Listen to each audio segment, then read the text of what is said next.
Marty with Marty's Diesel, and today's video is going to be to show you the cam gear, the crank adapter that has to come off in order to do the cam, as well as the high pressure oil pump, as well as the STC fitting. So let's start here at the top. This is your high pressure oil pump gear, and this is your branch tube that delivers high pressure oil up to your injectors up on the top right here through an oil rail. Now this branch tube, there's been 3 different iterations of it. There's like an early 03, early 04 style, then there's like an 04 and a half style, and then there's an 05 plus style. This is the 05 plus style, and this is the STC fitting delete kit that we put in on these high pressure pumps.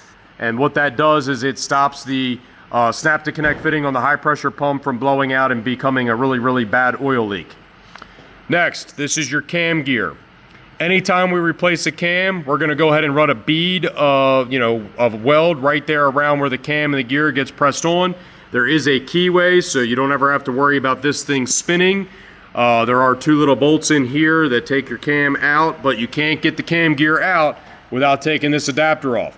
Now, technically speaking, as per Ford, you are not supposed to take this adapter off. But in my experience, when you take this adapter off and you mark it, or you know how to put this thing back on correctly to the same crank that you took it off of, you are just fine. I have done it on many trucks, including my own 10, 15 years ago. Had no issue at all.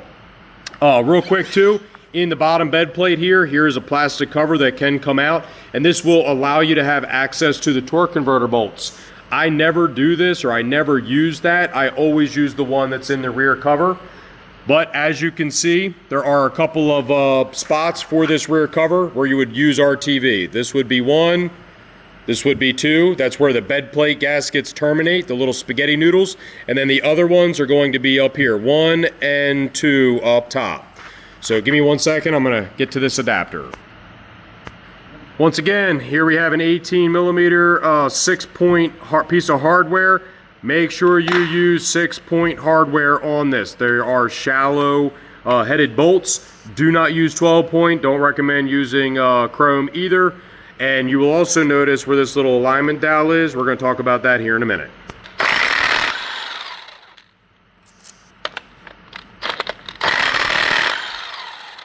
All right, the next step I highly recommend you do is, just for right now, what I do is I take, see this little hole right here?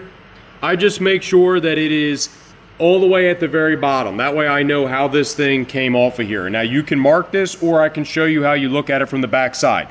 But I will tell you, getting this adapter off is a giant pain in the ass. I use heat, and I use 2 big ass pry bars in order to get that sucker off. I'm not gonna do that on camera right now because it's gonna take both of us to get this thing off. So like I said, I'm gonna put that hole about 6 o'clock position, straight down. Okay, so when I take this off, I know exactly how it would go back on, even if I couldn't look at the other side. All right, so we use MAP gas, and I end up just doing this with a slide hammer. Go ahead and pop it off, just with 3 of the bolts that were originally there. Okay, no big deal. Now, here is your crank gear, here is your cam gear, here is your high pressure oil pump gear.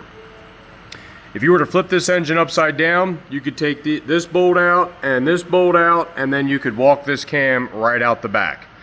Now, with that being said, notice that the keyway is all the way facing straight up.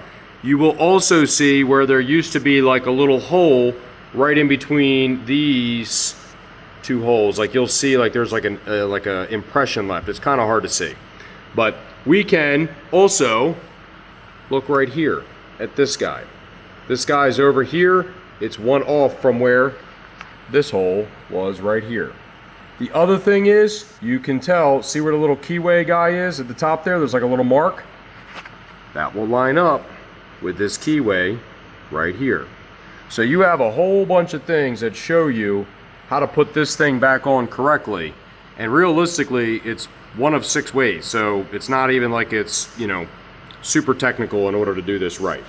So anyway, you can also throw like a little paint pen mark right there, and then put a little paint pen mark right there. That way you know how this thing goes back on if you ever need to do it. But for me, you got your keyway up top, and then you got a little mark right there, keyway. That's an easy way. And I also always set these up to where the hole is in the very bottom at 6 o'clock position. That way I never have an issue putting these things back together.